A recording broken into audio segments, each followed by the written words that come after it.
If you want to go there, verse 10. I was angry with that generation and said, they always go astray in their heart, and they have not known my ways. So I swore in my wrath, they shall not enter did not enter into God's rest due to the fact that they did not understand His ways. And I've heard people cop out and say, well, God's ways are higher than our ways. His understanding, that is true. But do you know what? God allows us as friends. Because Jesus said, the servants don't know what we're doing, friends do. And the Lord said, He said that through His blood that we could come into the Father and understand what the Father's doing. Does that give you all understanding? Never. You will never understand all of God's ways, but at least you understand more today than you understood tomorrow. Right? There are so many people out there in the Christian, that call themselves Christians, that don't even understand that God's trying to remove their flesh from them. I mean, God is trying to kill your flesh, so to speak, not your body. He's trying to separate you from the worldly thinking and the way you used to do things. That's the cross. That's your own personal, daily, every day when you get up, God is putting you in circumstances. Some of y'all wonder why you keep going through the same thing, because you hadn't got it yet. And God's a good teacher, and you wake up with the same things all the time. Right? God's trying to separate you from anxiety. He puts you in situations that make you anxious, don't He? And eventually you quit being anxious and you figure out, you know what? God's trying to separate me from them. Because every one of our traditions and every one of our worldly points of view and the way we used to do things are all based in fear. They're all based in fear. And God would have us free from fear. We work 90 hours a week and never see our kids. Why? Because we're scared. We ain't going to make it. Something's got to change in the way that we do things. Is there something wrong with working? Not at all. As long as your children, because God gave them to you, are being raised. I heard a man speaking yesterday, and he was talking about, he must have grown up in the 50s because he mentioned Elvis. And anyway, he was talking about listening to some music, and he said his dad came in, his dad took the radio. He said, my dad was such a protector to us. He would always protect us from things. And he said, I didn't understand it at the time, but he said, I remember I was listening to the radio one night. It was late at night, and my dad just walked in there, took his pocket knife out, took the radio cord, and cut the cord, and said, good night, son, and walked off. And he was using, that's pretty good, His dad was a state trooper, by the way. And anyway, I thought that's pretty good. That's pretty good protection. Good night, son. Said he probably listened to something he shouldn't have been listening to. Not that Elvis is nothing like what is now. That's what he was saying.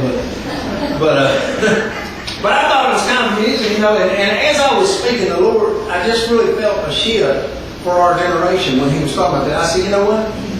That is, to me, that's tremendous that man had somebody to protect him.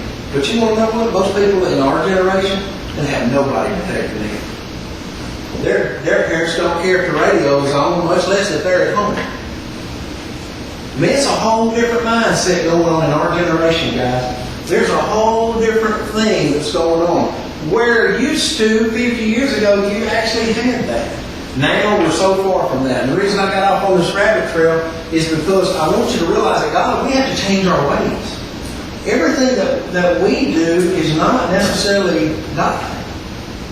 You got to understand that. One thing about the things that are temporary around you, the things you can see, there's one for sure thing about things on this earth that will change.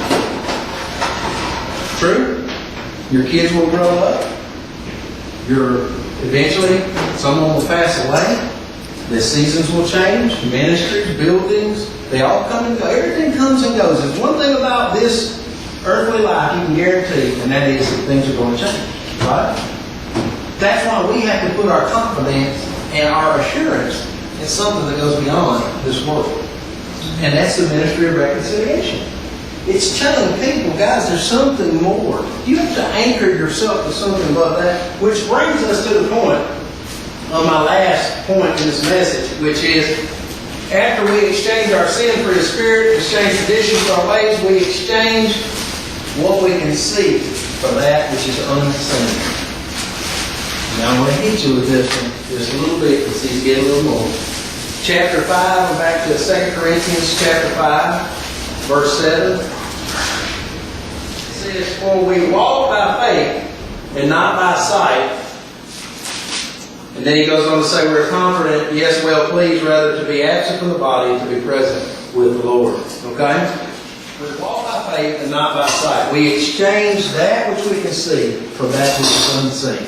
Faith is a substance of things hoped for, the evidence of things not seen. We can't put our faith even in our faith. And the faith movement tried that a few years ago. Tried to put their faith in their own faith. And the truth is, you got to have faith that's great. You got to have faith in something that's bigger than you. My faith is not in my faith. My faith is in Him. The one that I can't see. It's funny, but it's true, isn't it? Because that's the way it is. They say we just got to have more faith. Romans chapter 4, 17 to 22, talks about Abraham, the father of faith. He talks about the father of faith here in Romans. A lot of Romans is talking about faith, it's talking about Abraham. But in this particular passage, and y'all heard this before, it says, "As it is written, I will make you a father of many nations in the presence of him whom he believed, God who gives life to the dead, and calls those things which do not exist as though they did. Who, contrary to hope, in hope," he's talking about Abraham, "so that he became the father of many nations, according to what was spoken, so your descendants shall be. And not being weak in faith, he did not consider his own body already dead, since he was about 100 years old, and the deadness of Sarah's womb. He did not waver at the promise of God through unbelief, but was strengthened in faith, giving glory to God, and being fully convinced that what God had promised, he was also able to perform. And therefore it was accounted to him for righteousness." How many of you would like to have a bank account like Abraham full of righteousness? Because that's what that means, accounted. In other words, let me put it like this, guys. You got to have an interpreter, okay? You got to have an interpreter. You got to exchange your money for God's money. And the currency of God's kingdom is faith. Period. The currency of God's kingdom is faith. And just like I was talking about that Nicaraguan money, that was tough when I'd say, okay, we're going to pay for a meal. And they'd say, all right, give a couple $1,000 or something like that. Man, you're in your mind, you're still thinking in the natural. Right? You're thinking, man, I'm giving away. And then he would say, it's only about $5. He would have to interpret that for me. And he would, it made me feel better. Because it made me feel good paying $1,000 for a hamburger, but paying $5 didn't bother me. Okay? I'm using this analogy because I want you to see that sometimes faith looks like this huge thing, when to God it's really not. God asks you to do things that you personally don't get it, just like I did with those Cordovas. You personally are like, man, that's a price to pay. But the truth is, it's not. When you start walking by faith rather than walking by sight, see, because if you're still on the currency of this world, it is a high price. When Jesus says, "You give me your life and I'll give you mine." Okay? When He asks you that every day that you spend in a relationship with Him, walking by faith, because the just shall live by faith. That word live means every day. They're living by faith. They're moving. They're having their being. Or in the book of Acts, we move and live and have our being in Him. Right? We do everything according to Him.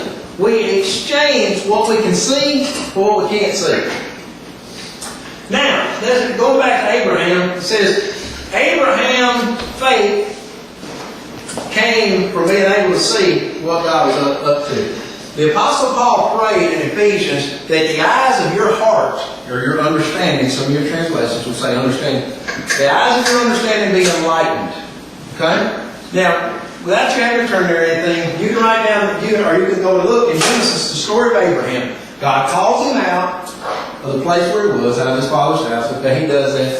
Then God starts to speak to him and say, I'm going to make your descendant. Remember, he said, I'm going to give you this land. I'm going to make your descendant. He starts to talk to him. Abraham says, how am I going to know? Abraham talks back to God and says, how am I going to know? Okay?